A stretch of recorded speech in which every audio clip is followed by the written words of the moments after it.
Ni tuan-tuan, tolong share, tolong like, tolong subscribe. Rafizi, inflasi turun kepada 2%, kerajaan cadang hadkan approve permit dan juga import permit. Kadar inflasi negara Julai turun kepada 2% berbanding 2.4% pada bulan sebelumnya, kata Menteri Ekonomi Rafizi Ramli. Menurut Rafizi, ia merupakan kadar inflasi terendah dalam tempoh setahun dan mencerminkan trend harga yang semakin stabil dan berterusan. Kategori makanan dan minuman bukan alkohol menyumbang bahagian terbesar perubahan inflasi pada kadar 4.4%. Secara positifnya, kadar inflasi makanan dan minuman bukan alkohol turun hampir 3% daripada 6.8% pada Disember 2022 kepada 4.4% pada Julai 2023 katanya. So kalau kita tengok penurunan 3% daripada kadar inflasi makanan dan minuman bukan alkohol.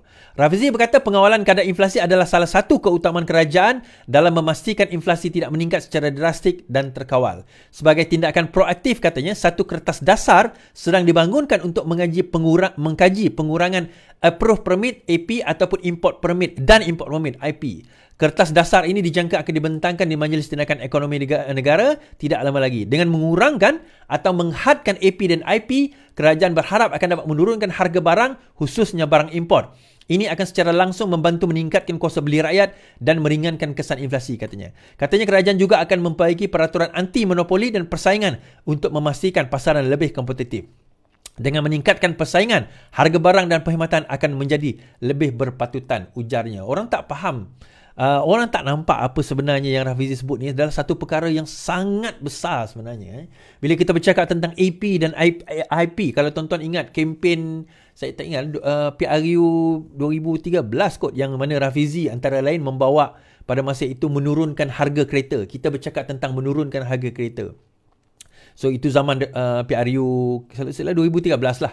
Pada masa tu kempen kita, tapi kita ditolak oleh rakyat pada waktu itu kan. Rakyat tak nak pilih kita. Tak apalah. So kempen manifesto pada masa itu adalah untuk menurunkan harga kita.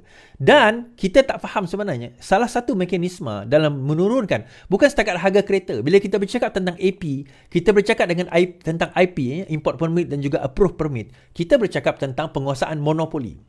Kita bercakap kos yang meningkat tinggi. Tuan-tuan, untuk harga kereta di negara kita setelah dicampur semua cukai, harga kereta setelah dicampur semua cukai itu daripada kos asal dia telah naik 100%.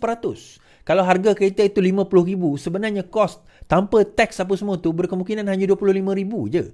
Maksudnya sedemikian. So mungkinlah katakanlah sales tax ada 10%, mungkin ada teks yang situ sini sikit. Kita ambil lah 15%. Sepatutnya bukan 100%. Jadi kalau kita tengok daripada ini, slowly kerajaan, orang duk kata itu Rafizi formula Rafizi. Tuan-tuan, ni nak cerita formula ni lah formula dia. Formula dia ni bukan 1 campur 1 jadi 2. Itu bukan formula. Itu matematik yang kita belajar daripada sekolah asas. Kita nak turunkan harga barang, dia tak boleh drastically campak duit. Boleh campak duit, lepas tu harga barang akan turun, hopefully. Dia tak jadi macam tu. Kaedah yang pertama antaranya adalah dasar. Nak hantar masuk dalam M10 sekarang ini, Majlis Tindakan Ekonomi Negara, masuk dalam tu, approve dulu. Diluluskan oleh Kabinet. Tetapi dasar tu kena betul. Menurunkan harga import barang. Harga import barang mula menurun. So, bila harga import barang mula menurun, daripada harga import menurun, harga lokal pun kena menurun juga. Dia tak bolehlah harga lokal dengan import tu lebih kurang. Harga import mahal. That's why harga lokal dia boleh letak lebih rendah sikit je daripada harga import. Padahal barang dia sebenarnya kalau diikutkan taklah terlalu mahal kalau diikutkan. Dan daripada situ gradually sebenarnya kita nak, itu yang pertama tadi, mengurangkan apa orang kata bukan kebergantungan kepada import, tetapi cost import tu kita nak kurangkan supaya dapat persaingan daripada harga barang, kuasa beli tu juga meningkat. Itu yang pertama. Now yang kedua, bila dia bercakap tentang anti monopoli, mengurangkan monopoli yang berlaku dalam negara kita. Monopoli kalau kita tengok, only a few companies yang own a few things. Dalam negara kita, kalau tak silap saya, kita belum ada lagi anti-competition law. Kita belum ada lagi, anti-competition law, kita tak ada lagi undang-undang anti-competition. Anti-persaingan itu tidak ada lagi di dalam negara kita. It should be implemented. Negara-negara maju dah mula implement. Tapi nak implement macam mana kalau persaingan itu tidak ada? Maksudnya, masih lagi didominasikan oleh orang kata apa, monopoli pihak tertentu. Bukan kerajaan tak akan hapuskan, maksudnya akan ban monopoli, tak. Tetapi dengan menggalakkan persaingan, maka harga barang itu akan Menurun sebenarnya hakikat. Itu kuasa pasaran. Saya bagi contoh lah tuan-tuan kan. Kalau bayangkan kita hanya ada satu provider untuk line telefon katakan. So dia boleh letak harga sesuka hati dia. Tapi bila kita ada 3, 4, 5 provider untuk telefon, so masing-masing akan bersaing untuk nak menentukan harga terendah supaya orang pergi kepada mereka. Jadi that's why sekarang ini kalau kita tengok bagaimana kerajaan berusaha untuk nak memastikan yang paling utama kos sara hidup mula menurun, maksudnya ialah kos sara hidup mula menurun, pendapatan meningkat. Saya ingat saya buat saya tak ingatlah yang talk bagi saya dulu dalam ceramah saya dulu, saya kata untuk nak membantu meningkatkan ekonomi negara terutama rakyat kita ni, dia kena berlaku 3 perkara. Turunkan kos hidup, naikkan pendapatan atau kedua-duanya sekali saya kata. Turunkan kos sara hidup, naikkan pendapatan atau kedua-duanya sekali atau dan kedua-dua sekali. So sekarang ini kerajaan bercakap tentang gaji progresif yang akan meningkatkan pendapatan rakyat. Dalam masa sama kerajaan juga berfikir bagaimana nak menurunkan harga-harga barang. Nah, ada yang timbul persoalan, macam mana kerajaan sekarang ni boleh fikir dan berkemampuan untuk menurunkan harga barang? Simple je tuan-tuan. Menteri-menteri tidak ada dah menteri-menteri atau kroni-kroni mereka memiliki AP dan IP ni. Kalau dulu AP ni memang something yang kroni-kroni itu memang akan ada lah, kita kata. Kroni-kroni ni memang akan pegang. Dan AP ni lah yang membuatkan mereka jadi kaya. Approve permit, import permit ni yang membuatkan diorang boleh jadi kaya. Rafizi hari itu sebut contoh dia kata, kita bercakap tentang negara kita ni tak cukup daging lembu.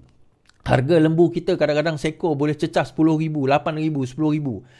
Harga daging yang mahal dan sebagainya. Kambing for example, bukan biri-biri kambing kalau kita tengok harga yang mahal. Kenapa? Di end of the day, kita kurang daripada pengeluaran tempatan kerana kita nak kayakan yang import permit ni. Lebih mudah. Dia memanglah murah bila kita import sebab kita import dalam satu kuantiti yang banyak. Tetapi yang kaya tu akhirnya segelintir beberapa orang saja yang ada import permit ni saja yang kaya. Rakyat, mereka terpaksa jadi just end user, consumer yang tak boleh nak produce dan tak boleh bersaing kepada mereka yang import secara besar-besaran ini. So benda macam ni yang sebenarnya kena difikirkan oleh kerajaan. Yang mana kerajaan sebelum ni memang gagal untuk memikirkan perkara tersebut. 33 bulan, harga minyak pun dia orang tak boleh turunkan, tuan-tuan. Ada yang kata tadi, harga minyak turun yang harga minyak. Alah, harga minyak tak turun. Tuan-tuan, saya nak cerita. Pada Jun 2022, RON 97, harganya RM4.43. Sekarang RM3.37. Harga turun tak turun? Kau tak cakap minyak mana? Kau jangan nak tiba-tiba nak pusing corner kot lain. Dan kerajaan telah mengawal harga minyak sejak daripada PH memerintah 2018 dengan memperkenalkan subsidi. Kalau tanpa subsidi, RON 95 sekarang ini RM3 ke RM3.10. So macam mana? Dah turun harga kan? Saya tak tahulah. Kalau tuan-tuan tak nak harga minyak tu turun dengan letak subsidi dekat situ, saya tak tahulah tuan-tuan kan. Ke tuan-tuan memang nak bayar harga mahal? Tu pulanglah. Tapi tuan-tuan yang menonton saya ni faham benda ni, yang orang on yang tak faham.